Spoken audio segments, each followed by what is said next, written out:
I'm just so disappointed how this marriage has. Well, we were so thrilled when they married. I honestly don't think colour had anything. Certainly, not in. So I just need to clarify a couple of things. Who's we? Well, I'm talking for myself, and I've spoken about this with friends. Yes. And we were just overjoyed when they married. We thought it was a fantastic thing. Americans marrying the English, and the whole ceremony, this beautiful bride, Harry so happy, the royal family embracing it all. We just thought we were in Wonderland. Right. And now this has happened, and we just What has? Well, they've left England. Well, it's hardly surprising when you see what the newspapers have done to them. I mean, it's just on Sunday that she won a legal battle with a paper that paid her estranged father for a private letter. Yes, I wouldn't stick around, that. Would you? Well, You're in Hartley-Whitney. If the Hartley-Whitney Observer was paying your estranged father for your private communications, would you want to stay in Hartley-Whitney? I might want to, yes. Right. I might want to brazen it out. Okay, I wouldn't. I think she would have done much better. I think they would have done as a family much better had they have stayed. I mean, America's an awfully big place. So I don't really, and forgive me, I'm not sure you do either. What exactly have they done wrong? Well, I think they should have stayed. I think they should have stayed with their little family. So until they left, you were very much a cheerleader for them? Yes, of course. So it's just their decision to live where they want to live that's upset you? Well, I just think in her home country. They bolted, they bolted, and I think I was really disappointed they did this because we invested so much. Why can't they live? You live where you want to, don't you? Well, they can live wherever they want, and they are living wherever they want. But why does it disappoint you that they live where they want? Because we wanted them here. Well, then we should have been nicer to them. Well, I was nice.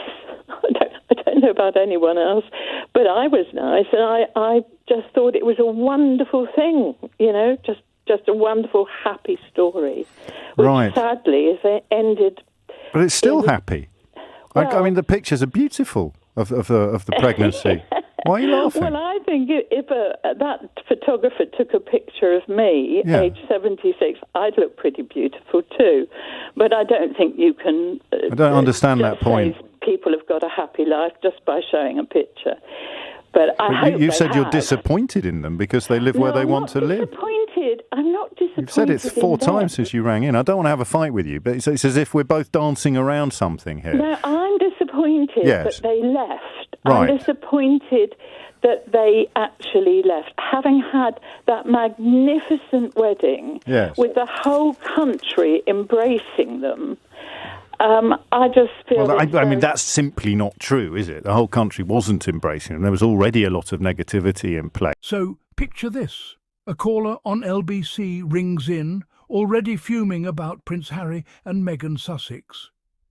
She tells host James O'Brien that she and her friends were overjoyed when Harry married Meghan, but then so disappointed when they decided to move to the US. She says, "We invested so much in them, like Harry and Meghan were some sort of stock portfolio that didn't perform as expected." And James O'Brien, bless his patience, calmly asks her, "So it's their decision to live where they want to live that's upset you?" Boom! Right there.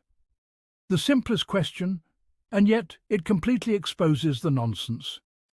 Because, let's be real, Harry and Meghan Sussex choosing to live in the US doesn't harm anyone. It's their life, their choice, their peace. What gets me is how some people act like the Sussexes are the first couple in the world to pack their bags and move for a better life. People move every day, for jobs, for love, for safety, for freedom. But when Harry and Meghan do it, suddenly it's betrayal. Please, if you left your noisy neighbourhood for a quieter one, no one calls it bolting. But when they do it, tabloids treat it like an escape from Alcatraz. The funny thing is, these critics still can't say exactly what Harry and Meghan did wrong. They keep repeating they abandoned the royal family, like a broken record, but never admit that the royal family abandoned them first. The moment Meghan entered that palace, she was fighting battles no one warned her about. Harry watched the same press that destroyed his mother start to go after his wife. Of course, he said, enough. That's not running, that's protecting the woman he loves. James O'Brien hit the nail on the head when he asked that caller to think about why she was really upset. Was it because Harry and Meghan left? Or because they refused to be controlled? That's the truth right there. People don't like it when others choose happiness over approval, especially when it's a royal couple doing it.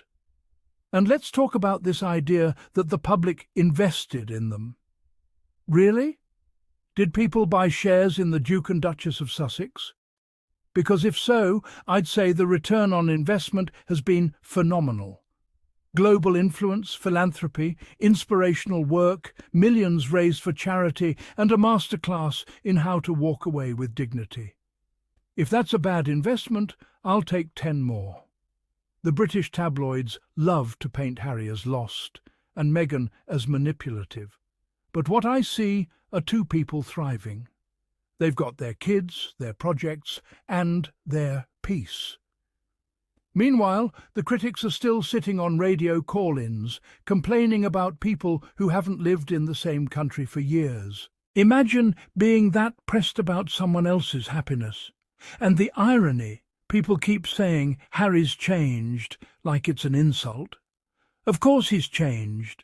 He's a grown man who chose therapy, who protects his family, and who finally said no to toxic traditions.